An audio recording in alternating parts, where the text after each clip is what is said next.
अब हम आपको मेटावर्स की आभासी दुनिया में भारत की पहली शादी दिखाएंगे और दिलचस्प बात यह है कि शादी में लड़की के दिवंगत पिता भी वर वधू को आशीर्वाद देने के लिए मौजूद रहेंगे।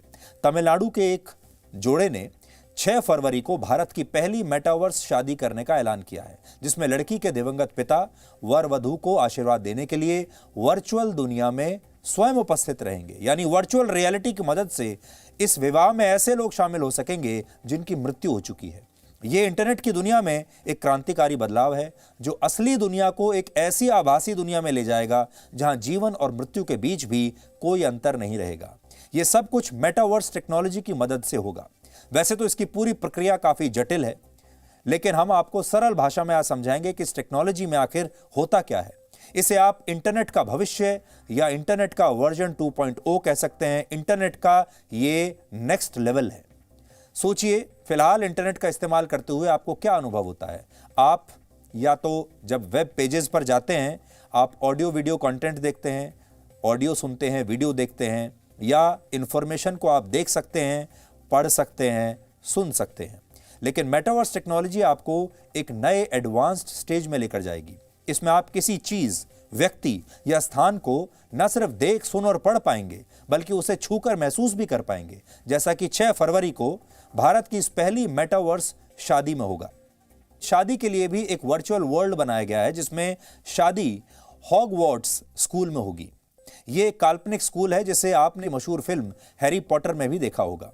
वर्चुअल वर्ल्ड बनाने के बाद दुल्हन के दिवंगत पिता का एक वर्चुअल किरदार बनाया जाएगा जो कुछ ऐसा दिखेगा जैसा आपकी स्क्रीन पर है। इसके अलावा वर वधू, उनके दोस्त और रिश्तेदारों के भी 3D वर्चुअल अवतार बनाए जाएंगे जो इस शादी में शामिल होंगे। हालांकि रियल वर्ल्ड से वर्चुअल वर्ल्ड में जाने के लिए हर व्यक्ति को आंखों पर एक VR हेडसेट और हाथ में खास तरह के ग्लव्स पहनने होंगे, दस्ताने पहनने होंगे। आंखों पर VR हेडसेट लगाते ही ये दूल्हा दुल्हन वर्चुअल वर्ल्ड में प्रवेश कर जाएंगे और अपने दिवंगत पिता का आशीर्वाद भी ले सकेंगे। अगर आपको अब भी ये टेक्नोलॉजी जटिल लग रही है, तो आप इसे इस वीडियो के जरिए समझिए जो वर्ष 2020 में दक्षिण कोरिया से आया था।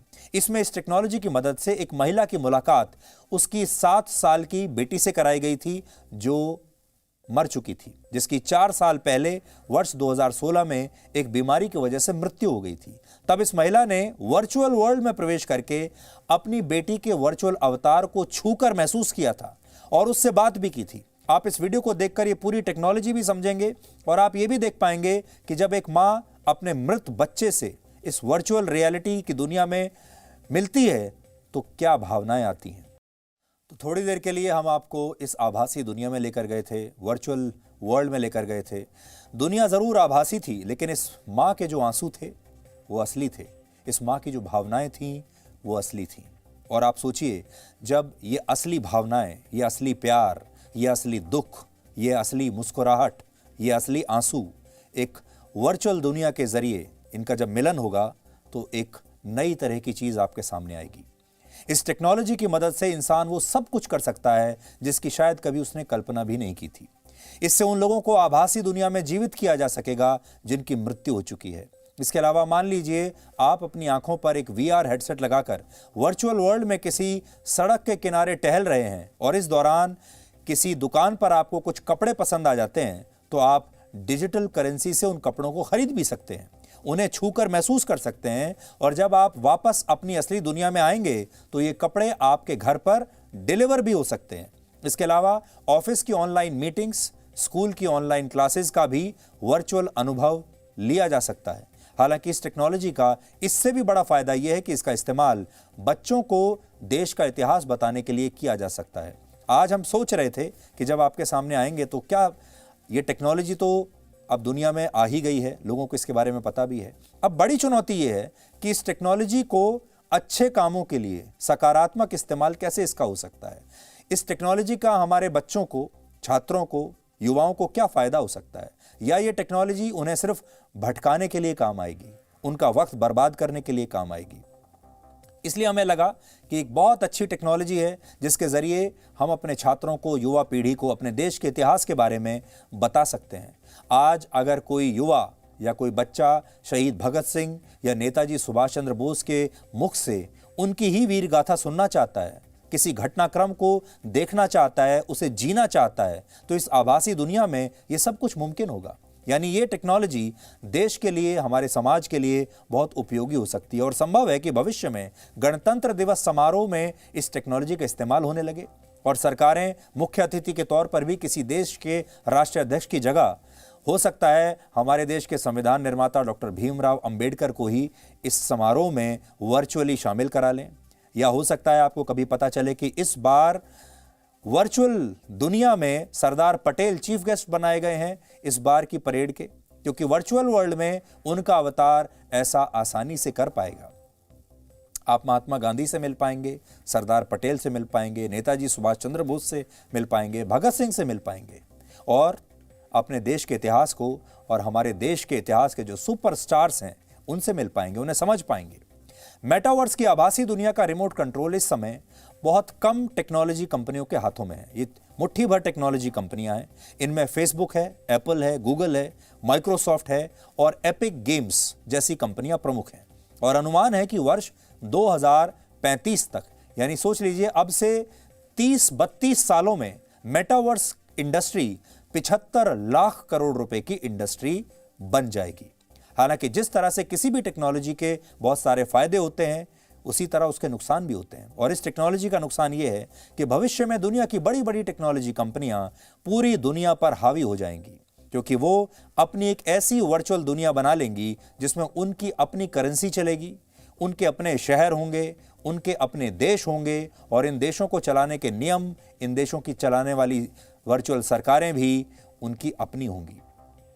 अगर आपको उन देशों की नागरिकता चाहिए तो आपको इन कंपनियों के पास जाना पड़ेगा और इनकी शर्तें पूरी करनी पड़ेंगी। अगर आपको उन देशों में, उन शहरों में किसी कॉन्सर्ट में शामिल होना है, आप किसी रेस्टोरेंट में जाना चाहते हैं, होटल में जाना चाहते हैं, तो आपको इनसे इजाज़त लेनी पड़ेगी। हो सकता है जैसे आज आप किसी दूसरे देश में जाने के लिए वीज़ा लेते हैं उस देश की सरकार से, वैसा ही वीज़ा एक ख़ास कीमत देकर आपको इन देशों में जाने के लिए भी, इन वर्चुअल देशों में जाने के लिए भी लेना पड़ेगा।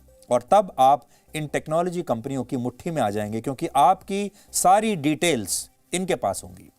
आज से 30 साल पहले 1992 में जब इंटरनेट अपने बहुत ही शुरुआती चरण में था, तब अमेरिका के मशहूर साइंस फिक्शन राइटर नील स्टीफनसन ने पहली बार मेटावर्स शब्द का इस्तेमाल किया था।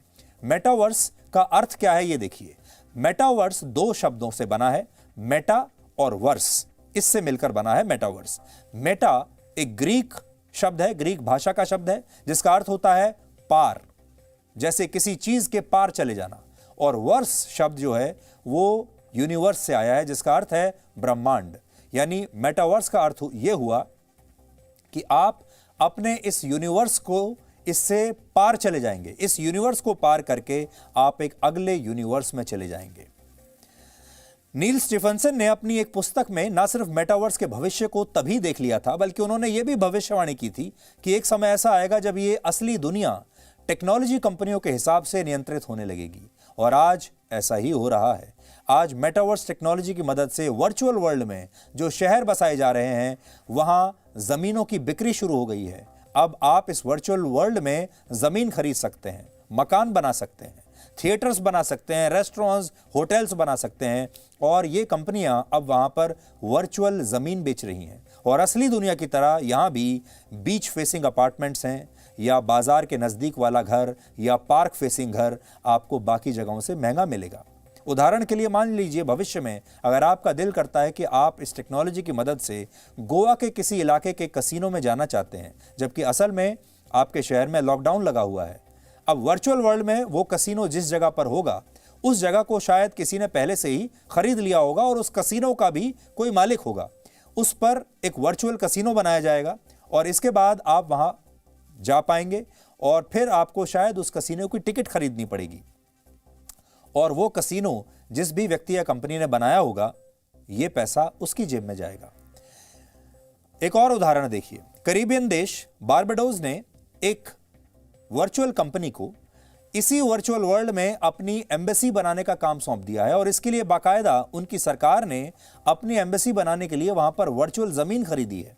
इससे आप समझ पाएंगे कि असली दुनिया के समानांतर अगर एक आभासी दुनिया भी बन गई तो ये मुट्ठी भर टेक्नोलॉजी कंपनियां कितनी मजबूत हो जाएंगी। इसके अलावा वर्चुअल वर्ल्ड में सब कुछ आर्टिफिशियल इंटेलिजेंस पर निर्भर होगा, जो खतरनाक बात है। उदाहरण के लिए पिछले दिनों अमेरिका में एक लड़की अपनी आंखों पर VR हेडसेट लगाकर इसी वर्चुअल वर्ल्ड में घूमने गई थी और वर्चुअल वर्ल्ड में वो घूम रही थी, लेकिन इसी दौरान इस वर्चुअल वर्ल्ड में एक लड़का उसका पीछा करने लगा और उस लड़के ने इस लड़की के साथ बदसलूकी की।